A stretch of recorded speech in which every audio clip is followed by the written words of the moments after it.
This is the plaintiff, John Mulcahy. He says he's a professional forager. Goes out on the river in his boats and picks fiddleheads and mushrooms for various restaurants in his community. Unfortunately, his boat broke down. He took it to the defendant for repair, and next time he had it in the water, it conked out after only 5 minutes of running. The defendant never fixed it. He's very angry and wants his $5,000 returned now.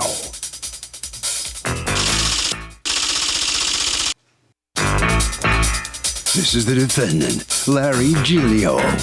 He says he advised the guy to buy a new motor when he came in, but the man insisted he try to repair the old one. He should have listened to his instincts because he knew the plaintiff was going to be trouble, and sure enough, he is, with a capital T. Bottom line, he fixed the engine. Then a whole year later, the plaintiff calls to tell him he ruined his motor, and he's suing? Huh?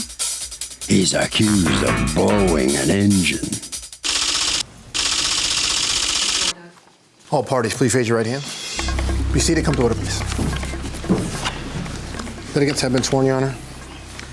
Mr. Mulcahy, you are suing Bolton Hill Marine, represented here. Are you the owner? Yes. Okay, by Mr. Giglio, for $5,000, $500 that you paid him to fix a motor that, according to you, he didn't fix, $100 that you paid to a second mechanic, another $2,000 to get a new motor, and $2,400 in lost wages. What happened? Good day, Your Honor. I am a forager part-time. During different seasons, I pick wild vegetables and produce, which I sell to restaurants and to produce companies. We're in the middle of fiddlehead foraging season. In the middle of what? Fiddlehead foraging. Fiddlehead foraging. Okay. They're wild ferns. They grow on the Connecticut River. And I pick them and by boat? For resale. Pardon? By boat, you go. Yeah, you have to because the fields are hard to get to by foot. You have to do it by a boat to make any kind of money. This is our favorite sentence ever in the beginning of a complaint. I am a professional forager, and I take a boat out on the Connecticut River picking fiddleheads and mushrooms. Mm-hmm. Well, no, I don't. On a good day, I could pick 200 pounds of fiddleheads and sell them to various restaurants. I am basically a rock star in the mushroom community. I love this. So tell me what you do now. You pick mushrooms and fiddleheads. Yes. Fiddleheads are those kind of curly, cute, lettucey things that... Yeah. Well, they're actually a fern. They're actually a fern? Yes. Okay, they're green. Yes. Okay. Can you eat those? I thought they were just decoration. I sell them to fine restaurants. But do people eat them? Yeah, people eat them, especially Have you ever eaten one? Yeah, all the time. Really? Yeah. Okay. They're wonderful. Okay. All right, so one time back in when? This was 2 Aprils ago. It was around April 25th, I believe. Of 2012? Yeah. What happens to your motor? Well, to get it to where I have to go, I have to take the outdrive out just before I get to the island, this particular island, because there's a lot of silt and river mud. It's like chocolate pudding. I dropped the outdrive into the mud, and knowing that would have caused a problem, we picked that day.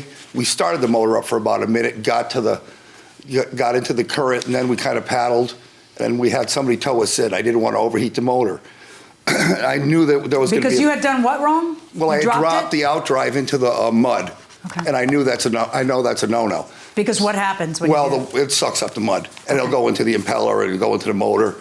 So we got towed in, and the next day I got home. I started calling all the marine. I went through the yellow pages, any marine place I could find. I got a hold of Mr. Giglio through the yellow pages.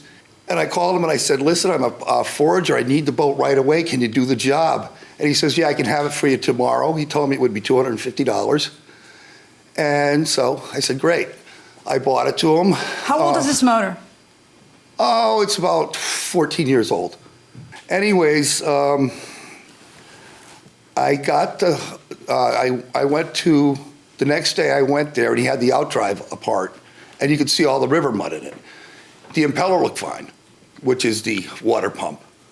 Well, I got it back the next day, and he said he had such a hard time putting it back together. There was mud everywhere, and he had to clean it all out. So he wanted another $250, so now $500. So I paid him, got the boat home. The next day, my neighbor, who I bought the boat from, came out and said, look The what boat this... or the motor or both? Bought the motor from. He said, look what he did to your motor. He told me he had to replace the intake screen where the water goes in. That was not broken when I bought it to him. There was a washer, screw in a washer covering the hole where it was broken, which I didn't break. There was wiring that he did on the trailer, and it was just taped together. You can't tape wires together when your boat goes in the water. You have to use little connectors with heat shrinkers on them, heat shrinking plastic, waterproof connectors. Was that on the outside? Yeah, this was a visible, what I saw visible, and it looked like a screw that didn't even belong in the motor. And I called him up, I said, what the heck is this? You charged me $500. This is hack. This isn't good work. I go, my intake, there's a hole in it. If I take it down the river, I could suck up anything because there was a hole, you could stick your finger through it. And he told me he replaced that, and he had to fix it. That's why he was charging me extra money. And he hung up on me. And I called him back, and I said, did you just hang up on me? And we got, it was nuts. He didn't want to hear anything about it. And he hung up on me again. And at that point, I didn't want to take my boat out because I was afraid of his work. So we continued with the ramp season. I lost a good 7 days, 8 days of picking. Because there were 7 or 8 days left of the season? Oh, yeah. I told him that. That's why I needed it done the next day. Okay. So I lost quite a bit of income. So the next year, which is fiddlehead season again, Jamie and I, who works with me... Just a second. Did you just testify that you called him right away? Yeah. Right after you picked up the motor? Yeah, the next day. Why didn't you mention that in your complaint? In your complaint, you say, then when I looked at his work, it seemed sketchy to me. He taped wires together, tampered with the trailer lights, took a chunk out of the intake screen, so instead of taking the boat out again, I docked it for the season, missed a whole week of fiddlehead foraging. In April 2013, I took my boat out for a test run, and the motor ran for 4 minutes, then blew. Right. And then I took it to a mechanic. Yeah. But I had called him. And then I called the defendant. Oh, no. To tell him, just a second. Okay, yeah. To tell him he hacked up my motor. You say that you didn't call him till April 2013 to tell him that. No, I called him right the next day before I even took the motor out. But you know that's not what your complaint says. Okay, maybe I did. What's your testimony on this? What happened? He says that you did a really shoddy job of the repair. What I did for him, I questioned him even spending a dime on the thing because the motor, bottom end and power head were so destroyed that it wasn't worth fixing at all. And you advised him that? Absolutely. I also knew that he had run it without cooling and that it probably damaged the power head, the engine. Didn't have water, didn't cool. 10 seconds and you spoil it. So I took the liberty of taking one spark plug out and I compression tested that cylinder. The engine was cooked, ma'am. Did you tell him that? It had been run without cooling. Did you tell him that? Absolutely. Before doing the repair? Absolutely. I questioned that he would even bother. I knew his power head was spoiled. The bottom was destroyed. When he said that he went casually into sand, that bottom was into so much rock and hard stuff that it sheared what's called the screen frame and screen, the water inlet screens on both sides. It's just like you took a saw and just cut them right off. There was damage everywhere. So I knew what he had done. It's not the first time I saw that. Lord only knows how much damage he did to the drive system inside that housing, which is where the propeller shaft, your transmission, your shift, forward, back. So if it wasn't worth fixing, why did you charge him $500 to fix it? He insisted. I told him, you got a lot of damage. He said, what do you mean? What? I said, it would cost a lot of money to fix. And he said, no, I don't want to spend any money on anything What's a new motor else. cost? A new motor, that motor's probably about $4,000. So he was willing to pay the $500 because he could stretch out a little more life out of this if you got it working. Did you get it working?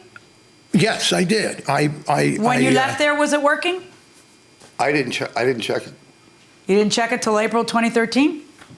the next season because I did not want to take it out. When I looked at what he did. Did he call you right away and tell you that you did something wrong? When was the first time you heard from him? The first time I heard from him was a year after we did the work. A year after? A year after. Not. It was the following year. Exactly how many months that was, Okay. I can't remember the dates or when he called.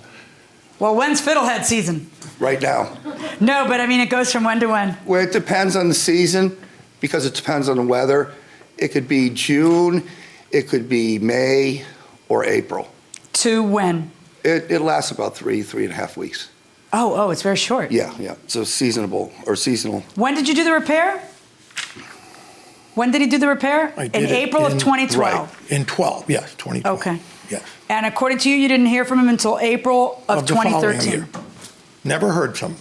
I told him what I was doing was poor judgment on his part. And according to you, you agree that you did not run the motor until 2013. I did not run the motor. But what were you going to gain by not running the motor the last week, even though you noticed something was wrong, and then running the motor for the first time later? Why wouldn't you just run the motor when you got the boat so that you could complain in a timely fashion? I'll tell you, I called him the next day. He hung up twice on me. Okay, I heard all that, but now And my question to you is, I didn't want to run the boat that way, but then you did a year later, so I don't get it. Okay, fiddlehead season came the next year. I ended up doing everything by, foot, and I did a lot of ramp picking too. But I didn't want to run the motor. So But then the you did run the motor fall- in April 2013. I took my boat out for a test run. The motor ran for 4 minutes, Yeah. then completely blew. See, here's what I've got to guard against as a judge. I got to guard against the guy who pays $500 for repair, uses a boat, abuses the boat, abuses the motor, uses it for a whole year, and then complains after a year because he wants a warranty he didn't pay for on a motor that's 14 years old. I got to guard against that guy. So the things that aren't helping your case is that it's a year later when you take it for a test run. Right. It's kind of... I have a witness right here. Okay, come on up. Who are you? James Fredericks. Okay, and what are you to him? I was working for him, fiddlehead picking, ramp picking, and I was How with many him. guys you got working for you? Right now, 3 and 4. But I'd been with him when he dropped the motor off, and when we took it out for the test ride. Okay, Following and was season. there a year in between one and the other? It's probably about that. Yep. But that was the first time he actually ran the engine, and we were out not even 3-4 minutes, and it overheated. Welcome back to the People's Court. Harvey Levin here. So the question, if you wait over a year to complain about the engine, are you out of luck? Yes, you're out of luck. It's too long. Why is it too long? Because you didn't need to vote for a whole year. Why are you worried about it now? Well, no. The question is, what could happen within that year when somebody's playing with a boat for a year? I mean, is it fair that you go against the person who sold it to you? No, it isn't. Because? Because, well, they sold you the boat, so it's just not fair. Okay, fair enough. Going inside the courtroom. You were there when he dropped it off? Yes, I was. Do you remember when he picked it up? Like 3 days after. And did you guys run that boat Nope, after? Never have. Okay, did he say anything to you after he picked up the motor? Oh, yeah, he was very angry at all the work that was done to it. Yeah, I mean, Because he had to pay for the work, or because it was No, expensive? Because it visible, was like double the price he thought it'd be? No, the washer, that was like the main one, where the washer was going into the screen. Did he mention to you whether he called him? I can't remember, Your Honor. Your Honor, I have pictures me that see. if I could present to you. Did you ever go to a mechanic who took Yes, I finally did. And did the mechanic issue a statement to you that there was something wrong with the repair? Oh, yeah. Okay, let me I see the have that. statement from the mechanic. These are the pictures. After I called him the following year, I did call him the first year too. I called him twice. He hung up on me. I was very Do you have phone upset with records? him. I don't, ma'am. Okay. But What's this a picture of? those are the wires that are Oh, okay. taped together. They're not supposed to be taped together. Did you tape wires together? Nothing. He charged me, and it's probably on his invoice. If you Excuse can me? read his writing. Can I have the invoice? Yes. That's the original invoice. Tell me what this is.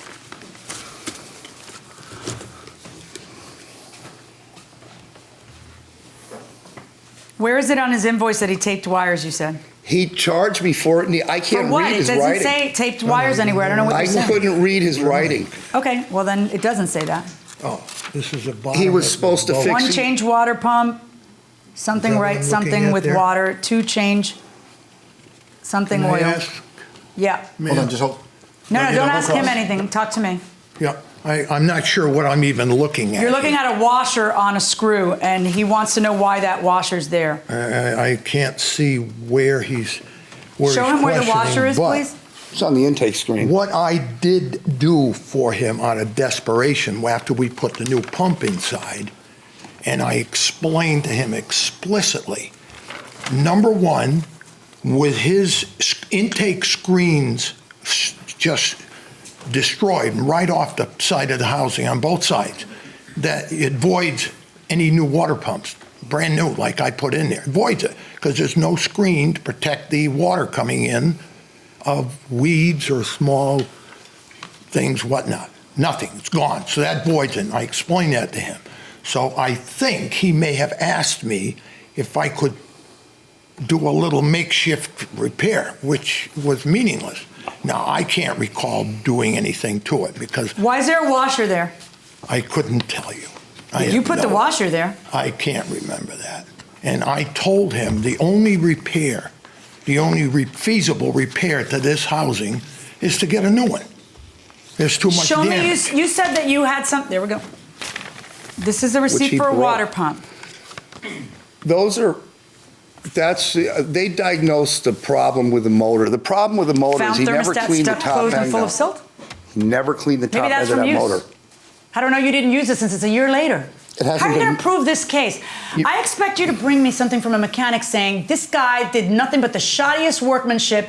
He didn't clean anything out. All the things you're saying, you're the litigant. You're the guy who shelled out $500 and wants $500. I can't just trust you on those this. pictures Stop and were- listen to me. Okay. So here's how a guy proves this case. You know how to forage. I know how to prove cases. Right. Listen to me. Okay. I love that word, forage. All right. So you got to listen to me. So the way the person in your position proves his case is he goes to the next mechanic who looks at it and says, this is shot. This is why it's shot. The repair was shoddy. Nobody ever went in, whatever it is, if that mechanic can do that. Usually people do that right away so that no one can accuse you of using the thing for a year. That's the problem when you wait a year. Okay. That the best you got is this that you highlighted, which is found thermostat stuck, closed, and full of silt. Silt. Right, but you're saying that is one... It's not even a year. It's a year and 4 months after the repair. A year and 4 months after the repair. How is that what I asked for, which is something from a mechanic saying that this guy didn't know what he was doing and did it wrong? See, you've got this old motor. You don't want to blow the $4,000 for a new motor. Did you end up having to do that? I bought a new motor. Yeah. And so when we don't want to do that, when we're trying to eke a little more life out of the car or the motor or the washing machine or the whatever, we end up throwing good money after bad, and we end up trying to make repairs, and they might work or they might not work. If it's a year and a half later before you go to the first mechanic, it kind of sounds like it worked for a while. If it's a year before you complain, it kind of sounds like it worked for a while. If you complain the next day, I want to know why you didn't run it. I didn't run it because I was afraid to, and yet you run it the next year. I test drove it in our lake because the river, I would not take it out because if I had a problem. Oh, you know you never said that you test drove it in 2012? You know that, right? Never ever said that. All right, based on what I'm listening to, I cannot rule in your favor. My verdict's for the defendant. Your Honor, I got, may I please? Mushroom Star. Talk to me. This guy does not even have a license to work on anything. Come on He's in a here, right next ghost. to me here. All right, you're out of the courtroom pretty quick here. Yeah. Obviously not happy about the gavel coming down on the other side. So go No, ahead. not at all. Go ahead. This man is working without a license. He is not licensed. I checked with the motor vehicles. But you went to him. I didn't know that. I found him in the yellow book. You know, I thought he was a licensed mechanic. He is not. He's not even registered with the motor vehicles. And he shouldn't be working on anybody's boat. Yeah, but that doesn't help you now. No, it doesn't. It doesn't. I was totally honest with the judge, though. It was nothing that I said that, I'm not devious about anything. I haven't touched that motor for a year. So. Well, you have a new motor now, right? Yes, I do. And you're foraging? You're still a superstar? Yeah, rock I'm star out in the there mushroom? now. A rock star right here. You're still a rock star. Hey. All right, you lost one little case, but you're still a rock star. Right. Okay, all right. All right, head around the corner this way. Have a good day. All right, so step right here, sir, and tell me what's your feeling on the outcome here? What? Well, this lady's probably maybe never even had an outboard motor, and she could tell by what I was telling her what makes sense and what doesn't. No, what she said was he couldn't prove his case. Of course not, because what he was doing was making up nonsense, period, and lying through his teeth. He destroyed his motor way before I ever met the man, and he brought it to me, telling me he only needed. Oh, you familiar with outboard motors? He was familiar with the hallway. Complicated. Harvey, get out of here. Okay, Kurt, the plaintiff talked about the defendant working without a license. Once the job is done, that is not a defense to not paying.